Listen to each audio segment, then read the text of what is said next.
దేవుని ప్రశస్తమైన నామమునకు మహిమ కలుగును గాక.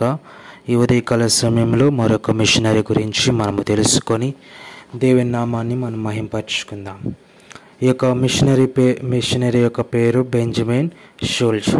ఇతను దక్షిణ భారతదేశంలోని డాలిస్ హోలీ మిషన్ యొక్క క్రైస్తవ మిషనరీ. అతను మద్రాసులో మొదటి క్రైస్తవ మిషన్ను కూడా స్థాపించాడు. ఇతను 1689లో జన్మించినారు. బ్రాండెన్బర్గ్లోని సునెన్బర్గ్లో జన్మించిన బెంజమిన్ హలేలో చదువుకున్నాడు. తరువాత 1719లో ట్రాంక్వేబార్లోని డానిష్ మిషన్కు మిషనరీగా పంపబడ్డాడు. అంటే మన భారతదేశానికి ట్రాంక్వేబార్ అనే ఒక ప్రాంతంలోని ఒక మిషనరీగా ఆయన రావడం జరిగింది. అతను 1726లో మద్రాసుకు వెళ్ళాడు మరియు లండన్లోని society for promoting Christian knowledge SPCK అనే సంస్థకు కూడా ఆయన మద్దతు ఇచ్చినాడు. తద్వారా ఇంగ్లీష్ మిషన్ అని పిలువబడే దానిలో మొదటి సభ్యుడు అయ్యాడు. అతను పీటర్ మాలియప్పెన్ 1700 నుండి 1739 సంవత్సరాల్లో జీవించిన అతనితో కలిసి బైబిల్ను తమిళంలోకి అనువదించే పని చేశాడు. అతను జిగెన్బాల్ బైబిల్ను తమిళంలోకి అనువదించడం పూర్తి చేశాడని మరియు తెలుగులో క్రొత్త నిబంధనను కొనసాగించాడని biographical dictionary of Christian missions వారు నమోదు చేశారు. అతను మొదట జెనిసిస్ అనగా ఆది కాండంలోని కొంత భాగాన్ని దక్షిణ రూపంలోకి లేదా హిందుస్థానీ అప్పటి ఉన్న ఆ యొక్క దక్కిని అనే ఒక భాషలోకి అనువదించాడు. ఇది 1745లో హలేలో అరబిక్ అక్షరాలలో ముద్రించబడింది. తర్వాత ఆయన తన మిషనరీ పరిచర్యలో అనేకమైన కీర్తనలు, సువార్తలు మరియు లేఖనాలు ఆయన ద్వారా ముద్రించబడ్డాయి.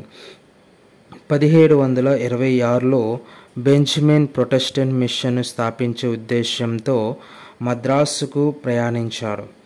దక్షిణ భారతదేశంలోని యూరోపియన్ మిషనరీ పనిని విస్తరించడంలో ఈ నగరం వ్యూహాత్మకంగా ముఖ్యమైనదని అతను ఎంతగానో భావించాడు. బెంజమిన్ స్థానిక భాషను నేర్చుకున్నాడు. స్థానిక సమాజాలతో కలిసి పనిచేయడానికి తెలుగు మరియు తర్వాత దక్కినితో అనే భాషలో ఆయన ప్రావీణ్యంను సంపాదించినాడు. 1743లో బెంజమిన్ మద్రాస్ మిషన్ను విడిచిపెట్టి యూరోప్కు తిరిగి వచ్చాడు. మిషన్ను తాను మొదలుపెట్టిన ఒక మిషన్ను అది వదిలివేయకుండా అప్పుడు తన స్నేహితుడైన జోహాన్ ఫాబ్రిసియన్ అనే ఒక వ్యక్తి 1711 నుండి 1791 వరకు జీవించిన ఒక వ్యక్తికి ఆయన చేతుల్లో అప్పగించడం అనేది జరిగింది. ఆయన బెంజమిన్ గారు తన యొక్క యూరోప్కి తిరిగి వెళ్ళే సమయానికి అక్కడున్న సంఘం అంటే పరిచర్య 691 మంది సభ్యులకు పెరిగింది. ఈ బెంజమిన్ యూరోప్లో హాలీకి తిరిగి వచ్చాడు. అక్కడ ఫ్రాంకే ఫౌండేషన్ యొక్క అనాథాశ్రమానికి దర్శకత్వం వహించినాడు. ఈ విధంగా బెంజమిన్ తన యొక్క స్వగ్రామాన్ని, తన దేశాన్ని విడిచిపెట్టి భారతదేశానికి వచ్చి మద్రాసు అనే ప్రాంతంలో తన యొక్క పరిచర్యను కొనసాగించినాడు. తాను చేయవలసిన అనేకమైన పనులు ఆయన చేసినాడు.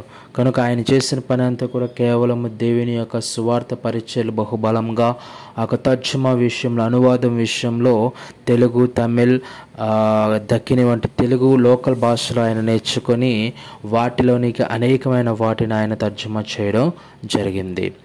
ఆమేన్.